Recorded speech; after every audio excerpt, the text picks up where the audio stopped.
പിന്നെ ഈ ട്രഡീഷന് അറബികൾ വഴി നമ്മളിലേക്ക് എത്തിയതാണ് മലപ്പുറം കത്ത്. അറബി ഭാഷ നമുക്ക് ചെറുപ്പം മുതലേ ഇഷ്ടമുള്ള ഒരു ഭാഷയായിരുന്നു. അപ്പൊ അതുകൊണ്ട് തന്നെ അതിലാണ് ബിരുദവും ബിരുദാനന്തര ബിരുദമൊക്കെ എടുത്തത്. പിന്നെ ഒരു 1.5 വർഷം ഗൂഗിളിൽ അറബിക് ഡിപ്പാർട്ട്മെന്റിൽ വർക്ക് ചെയ്തിട്ടുണ്ട്. ഈ ചില നമ്മളെ ഇത് നാടകങ്ങളൊക്കെ പണ്ടത്തെ കണ്ടിട്ടില്ലേ, നമ്മളെ നിഴലൊക്കെ ഉപയോഗിക്കുന്നത് അതുപോലെയൊക്കെ ഇവര് സാധനം മരങ്ങളൊക്കെ ഉപയോഗിച്ചുകൊണ്ട് ഭംഗിക്ക് അതിനൊക്കെ വേണ്ടിയിട്ട് ഉപയോഗിക്കുന്ന സംഭവങ്ങളൊക്കെ. അതെ, അപ്പൊ നമ്മളൊരു അറബി ഭാഷ പഠിക്കുമ്പോൾ അതിന്റെ ഭാഗമായിട്ട് ഉള്ള ഒരു സംഭവം കൂടിയാണ് ഈ ഒരു ട്രഡീഷണലും ആയിട്ടുള്ള. പിന്നെ അവരുടെ ഹിസ്റ്ററി പഠിക്കാന്നും കൂടെ. ഇവിടെ പിന്നെ നമ്മളിപ്പോ കണ്ട കുറെ സ്ഥലങ്ങള്. അപ്പൊ ഈ തിബ് ഷാബിയിൽ നമ്മളിപ്പോ സാധാരണ മന്തി കഴിക്കാൻ പോകുന്ന സമയത്തേ നമുക്ക് അതിലൊരു കുറെ ഇലകൾ കണ്ടിട്ടില്ലേ, കുറച്ച് പിന്നെ നമ്മള് മന്തി കഴിക്കുന്ന സമയത്ത് അതിൽ കസിന്റെ ഇല ഉണ്ടാവും. പിന്നെ ജർജീൽ എന്ന് പറഞ്ഞിട്ട് ഒരു ഇല ഉണ്ട്. ശരിക്കും പറഞ്ഞാൽ ജർജീലൊക്കെ ശരിക്കും പറഞ്ഞാൽ പാമ്പിന്റെ വിഷത്തിനൊക്കെ ചികിത്സിക്കാൻ ഉപയോഗിക്കാറുണ്ട് മരുഭൂമിയിൽ.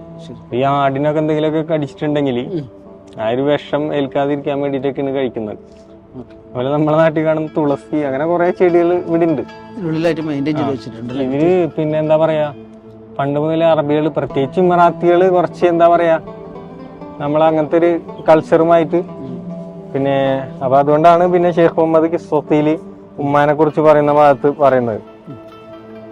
പിന്നെ ഇനി ഇതില് തന്നെ നമുക്ക് കുറെ ഇതിന്റെ ഇടയ്ക്ക് ഇൻബിറ്റ്വീനായിട്ട് ചോദിക്കേണ്ട കാര്യം, ഫസലിന്റെ അറബിക്ക് ഭയങ്കര നല്ലതാണ്. ഞങ്ങള് ശരിക്കും ഇതിന്റെ ഒരു ഹിസ്റ്ററിയൊക്കെ അറിയാന്നുള്ള നിലക്കാണ് നിങ്ങളെ വിളിച്ചതെങ്കിൽ പോലും നിങ്ങളുടെ അറബി ഭയങ്കര ഫ്ലുവന്റ് ആണ്. അല്ലെങ്കിൽ നമ്മൾ മലയാളികളൊന്നും പറയുന്ന അറബിയല്ല. എന്താണ് ഇതിന്റെ? അറബി ഭാഷ നമുക്ക് ചെറുപ്പം മുതലേ ഇഷ്ടമുള്ള ഒരു ഭാഷയായിരുന്നു. അപ്പൊ അതുകൊണ്ട് തന്നെ അതിലാണ് ബിരുദവും ബിരുദാനന്തര ബിരുദമൊക്കെ എടുത്തത്. പിന്നെ ഒരു 1.5 വർഷം ഗൂഗിളിൽ അറബിക് ഡിപ്പാർട്ട്മെന്റിൽ വർക്ക് ചെയ്തിട്ടുണ്ട്. ഗൂഗിളിൽ വർക്ക് പിന്നെ അറബിക് കവിതകൾ എഴുതിയായിരുന്നു. പിന്നെ അറബിക്കിന്റെ മേഖലയിൽ തന്നെയാണ്. പിന്നെ നമ്മളെന്താ പറഞ്ഞാൽ ലഹിജയുടെ മേഖലയിലേക്ക് തിരിഞ്ഞപ്പോ ഇതിലൊക്കെ കുറെ സുഹൃത്തുക്കൾ ഇതൊക്കെ ഉണ്ട് അറബികളായിട്ട് തന്നെ. അപ്പൊ ലഹിജ എന്ന് പറഞ്ഞാൽ ഈ കൊളോക്കിയൽ ലാംഗ്വേജ്, അതിൽ ഏറ്റവും ഭംഗിയുള്ള ഒരു ലാംഗ്വേജ് കൂടെയാണ് ഇമറാത്തി അറബി എന്ന് പറയുന്നത്. സംഗീത, അതെ, അതിപ്പോ അടുത്തുള്ള പഠനങ്ങളൊക്കെ പറയുന്നുണ്ട് 1500 വർഷം മുമ്പ് 1400 വർഷം മുമ്പുള്ള അറബികളുടെ ഇതെന്ന് പറയുന്നുണ്ട്. കുറച്ച് രസമാണ്, കേൾക്കാനൊരു രസമുള്ള രീതിയാണ്. പിന്നെ ആ ഒരു അറബിയിലാണ് നമ്മൾ ക്ലാസ്സുകളും കാര്യങ്ങളൊക്കെ കൊടുക്കുന്നത്. പിന്നെ അത് സംസാരിക്കുകയും ചെയ്യും. ഇപ്പൊ അറബി പഠിക്കേണ്ടവർക്കൊക്കെ പഠിപ്പിക്കുന്നുണ്ട്. അപ്പൊ നമ്മളൊരു അറബി ഭാഷ പഠിക്കുമ്പോൾ അതിന്റെ ഭാഗമായിട്ട് ഉള്ള ഒരു സംഭവം കൂടിയാണ് ഈ ഒരു ട്രഡീഷണലും ആയിട്ടുള്ള. പിന്നെ അവരുടെ ഹിസ്റ്ററി പഠിക്കാന്നും കൂടെ. ശരി ശരി, കാരണം ഭയങ്കരമായിട്ട് ബെനിഫിഷ്യലാണ് നമ്മളെ പ്രേക്ഷകർക്ക്. കാരണം സാധാരണ ഞാനാണെങ്കിൽ ഇവിടെ വന്നു കഴിഞ്ഞാൽ പറയുന്ന രീതിയിൽ നിന്ന് മാറി കൃത്യമായിട്ട് ഓരോന്നിന്റെയും അറബിക് ടേംസ് എന്താന്ന് വരെ പറയുന്നത് കാഴ്ചക്കാർക്ക് ശരിക്കും നല്ലൊരു ഫീൽ ആയിരിക്കും കിട്ടുന്നത്. എന്തായാലും നിങ്ങൾ വന്നത് വളരെ സന്തോഷമുള്ള കാര്യം കൂടിയാണ്. നമുക്ക് ബാക്കി സ്ഥലം കൂടി ഇവിടെ ഒരു ഇതുണ്ട് കേട്ടോ, ഒരു 3D ഇമേജ്. ഇത് Sheikh Saeed bin Maktoum Al Maktoum, Saeed എന്ന് പറയുന്നത് ഇവരുടെ ആൽ മക്തൂമിന്റെ ഒക്കെ പിന്നെ പിതാമഹന്മാരിൽ പെട്ട ഒരാളാണ്. ഇവിടെ അതിന്റെ ഒരു ഇതും കൂടെ വെച്ചിട്ടുണ്ട്, നമ്മളെ family Sheikh Butti bin Suhail Al Bu Falasah. പിന്നെ ഇങ്ങനെ വന്നിട്ട് Sheikh Maktoum bin Butti bin Suhail Al Bu Falasah. ഇവിടെ അൽ ഫലാസി എന്ന് പറഞ്ഞിട്ട് ഫലാസി എന്നൊക്കെ പറഞ്ഞിട്ട് പിന്നെ ഫാമിലി ഉണ്ട്. അപ്പൊ ഇതൊക്കെ ഇങ്ങനെ ഉപഗോത്രങ്ങളായിട്ട് ഇങ്ങനെ വരുന്നതാണ് കണ്ടോ വന്ന്. അപ്പൊ നമ്മൾ നേരത്തെ പറഞ്ഞല്ലോ സുഹൈൽ എന്ന് പറഞ്ഞ പേര് നക്ഷത്രത്തിന്റെ മക്കൾക്ക് ഇടയായിരുന്നു എന്നുള്ള ഇതിൽ കണ്ടു. അപ്പൊ Sheikh Suhail bin Maktoum Al Maktoum എന്ന് പറയുന്നത്. പിന്നെ ഇവിടെ കുറച്ചുകൂടെ കഴിഞ്ഞ് കഴിഞ്ഞാൽ ഇവിടെ ഒക്കെ കഴിഞ്ഞ് ഹഷർ, ഷെയ്ഖ് ഹഷർ, ഷെയ്ഖ് മക്തൂം.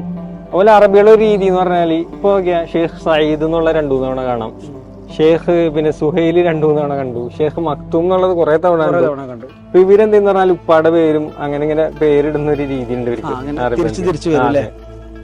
അപ്പൊ അവരെന്തെന്ന് പറഞ്ഞാൽ ഇപ്പൊ ഉമ്മൻചാണ്ടി ചാണ്ടി ഉമ്മ എന്നുള്ള പേര് അങ്ങനെ വന്നതെന്ന് പറഞ്ഞ പോലെ.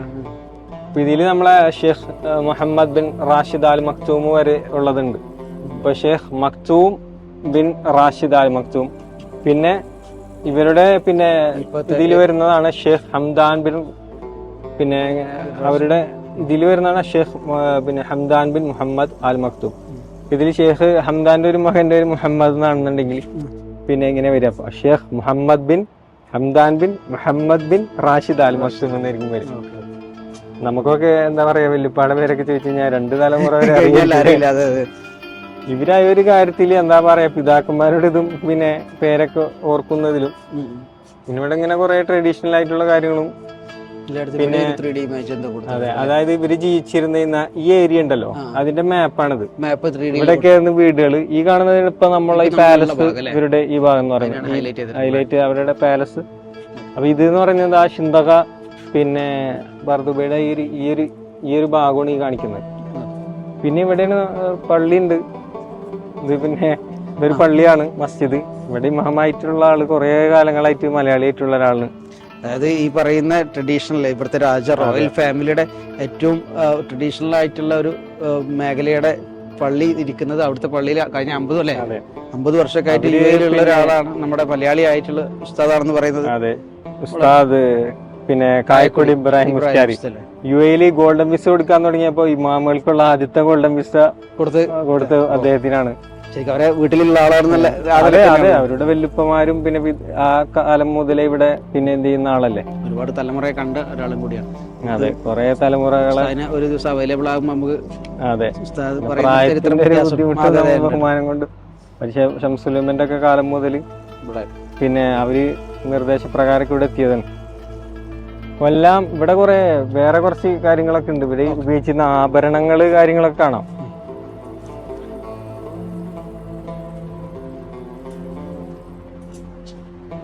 ഇത് പണ്ട് കാലത്ത് ഇതെന്തെന്ന് പറഞ്ഞാല് നാച്ചുറൽ റിസോഴ്സസ് ഉപയോഗിച്ചുകൊണ്ട് ഇവരെന്തെന്ന് പറഞ്ഞു കഴിഞ്ഞാല് ഈ ചില നമ്മളെ ഇത് നാടകങ്ങളൊക്കെ പണ്ടത്തെ കണ്ടിട്ടില്ലേ, നമ്മളെ നിഴലൊക്കെ ഉപയോഗിക്കുന്നത് അതുപോലെയൊക്കെ ഇവര് സാധനം മരങ്ങളൊക്കെ ഉപയോഗിച്ചുകൊണ്ട് ഭംഗിക്ക് അതിനൊക്കെ വേണ്ടിട്ട് ഉപയോഗിക്കുന്ന സംഭവങ്ങളൊക്കെ. അതെ, സ്ത്രീകള് പണ്ട് എന്തെന്ന് പറഞ്ഞാൽ ഹെന്ന തലയിൽ ഉടഞ്ഞിടുന്നത്, അത് നമ്മളെ നാട്ടിലുള്ള കുറെ കളികളൊക്കെ ഉണ്ട് ഇവർക്ക്. പിന്നെ ഈ കുട്ടികളൊക്കെ ചാടി കളിക്കുമല്ലോ, ഞൊണ്ടി കളിക്കുന്നത്, അങ്ങനെയുള്ള കാര്യങ്ങളൊക്കെ ഈ വരുന്നുണ്ട്. ട്രഡീഷണൽ ഹെൽത്ത് കെയർ ഉണ്ട് അവിടെ. അതെ, അതാണ് നമ്മൾ നേരത്തെ പറഞ്ഞത്. അതിന്റെ ഉള്ളിൽ നമുക്ക് എന്താ പറയാ മരുന്നുകൾ, പച്ചില, അങ്ങനെയുള്ള കാര്യങ്ങളൊക്കെ അതിൽ കാണാം. ഇത് പള്ളിയുടെ ഭാഗം തന്നെയാണ്. ഇവിടെ ഉസ്താദിന്റെ റൂം ഉണ്ടായിരുന്നത്. പഴയ പണ്ട് കാലത്തെ അറബികള് ഇങ്ങനത്തെ ഒരു ഇതില എന്തെന്ന് പറഞ്ഞാല് ഈത്തപ്പഴത്തിന്റെയും പിന്നെ പല മരങ്ങളുടെ പിന്നെ ചില മുള്ളുള്ള മരങ്ങളുടെ ഒക്കെ ഇതെടുക്കും. ഇതിന് വേറെ പ്രത്യേകത കൂടി ഉണ്ട്. ഇവരെന്തെന്ന് പറഞ്ഞു കഴിഞ്ഞാല് നമ്മളെ ഈ ചൂടുള്ള സമയത്തുണ്ടല്ലോ, ചൂട് തുടങ്ങുന്നതിന് മുമ്പ് എന്തെന്ന് പറഞ്ഞാല് ഇങ്ങനത്തെ ഒരു ഇവര് വീടിന്റെ അല്ലെങ്കിൽ ടെന്റിന്റെ പുറത്തൊരു ഇതേപോലെ ഒരു സംഭവം ഉണ്ടാക്കി വെക്കും, ഓപ്പൺ ആയിട്ടുള്ള. എന്നിട്ട് വിഷറികൾ ഉണ്ടാക്കി വെക്കും. എന്നിട്ട് എന്തെന്ന് പറഞ്ഞാൽ ഈ ചൂട് കൂടുമ്പോ അതിന്റെ ഉള്ളിലാ പോയിട്ട് ഇരിക്കുക അവര് രാവിലെ സമയങ്ങളിൽ. പിന്നെ അപ്പുറത്ത് കുറെ ഷിപ്പുകൾ കാര്യങ്ങളൊക്കെ ഉള്ള വാണിജ്യപരമായിട്ടുള്ള ഒരു സ്ഥലം കൂടിയാണ്. ഇവിടെ നമുക്ക് വേറെ കുറച്ച് കാഴ്ചകളൊക്കെ കാണാം. പിന്നെ അറബികള് ഒരു വാള് വെക്കുന്ന കണ്ടിട്ടുണ്ടാവും, അരയില് കത്തി.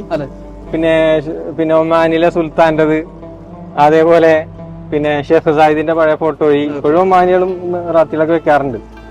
പിന്നെ ഈ ട്രഡീഷന് അറബികൾ വഴി നമ്മളേക്ക് എത്തിയതാണ് മലപ്പുറം കത്തി. നമ്മള് ഇപ്പൊ മലപ്പുറം കത്തി എന്ന് പറഞ്ഞപ്പോ മാറിപ്പോയി. അവരെ രൂപം മാറ്റുണ്ടെന്നുള്ള അതുപോലെ ഈ വെത്തില കഴിക്കുന്നത് ഇതൊക്കെ അറബികളിൽ നിന്ന് വന്നേന്. ഇതിന് ശരിക്കും ഹഞ്ചർ എന്നാണ് പറയാ. ഹഞ്ചർ കണ്ടോ ഇവിടെ എഴുതിയിട്ടുണ്ടാവും, കണ്ടോ. عبرت ملابس والزينة لتنوعها عن الهوية الثقافية الإماراتية والذوق الشخصي للفرد. ഇത് ഓരോരുത്തരുടെ ഇതനുസരിച്ചിട്ട് ഡിസൈനൊക്കെ ആയിട്ട് നമ്മൾ റിങ്ങിന്റെ ഒക്കെ ഡിസൈൻ പോലെ തന്നെയാണ്. അതിന് വേണ്ടിട്ട് ഉപയോഗിക്കും. അരപ്പട്ടയായിട്ടൊക്കെ ഇങ്ങനെ യാത്ര ചെയ്യുമ്പോൾ എപ്പോഴും അവര് ഭംഗിക്ക് വേണ്ടിട്ട് കൊണ്ടു നടക്കുന്നത് ഒമാനിലേക്ക് എപ്പോഴും സുൽത്താൻമാര്. അതുപോലെ ഹൈസറാനും ഉണ്ടാവും. ഈ വടി ഉണ്ടല്ലോ, ആടിനോട്ടതിന് മേയ്ക്കാനായിട്ട് ഹൈസറാൻ വടി. ഇപ്പൊ നൃത്തത്തിന് ഉപയോഗിക്കാറുണ്ട്, നാഷണൽ ഡേയിൽ. ഇത് സ്ത്രീകളുടേത്, സ്ത്രീകൾ ഉപയോഗിക്കുന്ന കുറെ മാലകള്. പിന്നെ ഇതിനെ ഹിസാം എന്ന് പറയാം, ബെൽറ്റ്, അരപ്പട്ട, സാധാരണ ബെൽറ്റ് എന്ന് പറഞ്ഞ്. അതുപോലെ ഉണ്ടോ കൈമിടുന്ന കുറെ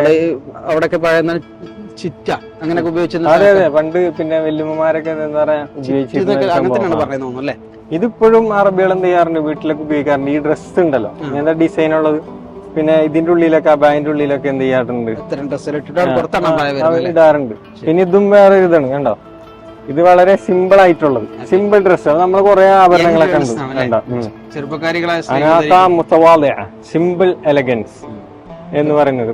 അതായത് വളരെ ഇതില് പിന്നെ ഇങ്ങനത്തെ രൂപത്തിലുള്ളത്. ഇപ്പൊ നമ്മളെ ഈ എക്സ്പോ ഉണ്ടല്ലോ, ഈ എടുത്തു കഴിഞ്ഞ ദുബായ് എക്സ്പോ, ഇപ്പോഴും അവിടെ നമുക്ക് വിസിറ്റ് ഒക്കെ ചെയ്യാൻ പറ്റും, നമുക്ക് ബുക്ക് ചെയ്തിട്ട്. എക്സ്പോ 2020 എക്സ്പോയുടെ എംബ്ലം ആ സിമ്പിൾ കണ്ടിട്ടില്ലേ ലോഗോ, ആ അത് ശരിക്കും പറഞ്ഞു കഴിഞ്ഞാല് മരുഭൂമിന്ന് ഇവർക്ക് എന്ത് ചെയ്യുന്ന പറഞ്ഞാല് ഒരു മാലയുടെ കൊളുത്തിട്ടിരുന്നു, ആ. ഒരു മാലയുടെ ഒരു ഭാഗം.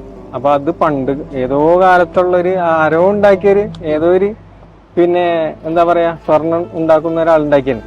അപ്പൊ അതാണ് ആ ഒരു എന്താ പറയാ ഒരു നഗരത്തിന്റെ മൊത്തം ഒരു ഏരിയയുടെ മൊത്തം ഡിസൈൻ ഉപയോഗിക്കുന്നത് അതിൽ നിന്ന്. അതിൽ നിന്നാണ് വരുന്നത്. അതായത് പഴമയിൽ നിന്ന് ഇതെടുക്കുക എന്നുള്ള അർത്ഥത്തില്, അതായത് പുതുമയിലേക്ക് എന്ത് ചെയ്യാ പഴമയിൽ നിന്നുള്ള ഇതെടുക്കുക എന്നുള്ള അർത്ഥത്തില് ചെയ്തിട്ടുള്ളതാണ്. നമ്മൾ കണ്ടതിന്റെ ബാക്കി ഭാഗങ്ങളൊക്കെ, അതായത് 2-3 വസ്ത്രങ്ങളും രീതികളാണ് നമ്മളിവിടെ കണ്ടത്. അതിന്റെ ബാക്കിയൊക്കെ ഇങ്ങനെ ട്രഡീഷണൽ ജ്വല്ലറി എന്ന് പറഞ്ഞിട്ട് ഇവിടെ ഉണ്ട്. പക്ഷെ അതിന്റെ അകത്ത് ക്യാമറ ഉപയോഗിക്കാൻ പാടില്ലാത്തതുകൊണ്ടാണ് നമ്മളത് ബാക്കി കാണിക്കുന്നത്. പക്ഷെ നേരിട്ട് വന്നിട്ട് എല്ലാവരും കാണേണ്ട ഒരു സ്ഥലം കൂടിയാണ്.